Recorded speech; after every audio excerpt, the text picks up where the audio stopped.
On sait que les fourmis ont le sens du collectif, mais sait-on à quel point? Par exemple, les fourmis de feu du Texas. Installées au bord d'une rivière, une colonie se laisse surprendre par la montée des eaux. Que fait-elle?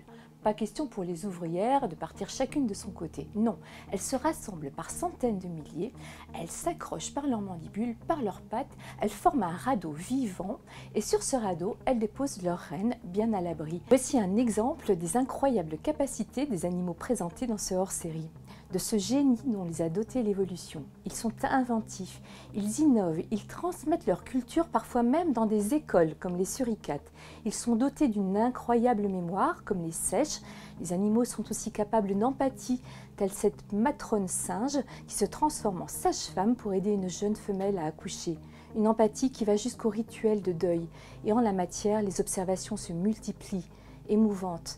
Des familles d'éléphants visitent leur matriarche à l'agonie, défilent auprès de sa dépouille. Un dauphin porte à la surface de la mer le corps inanimé de son petit. Macaque casque bleu, capucin gréviste, abeille comploteuse, ce numéro vous réserve encore bien des surprises, la plus grande étant que le génie est souvent où on ne l'attend pas.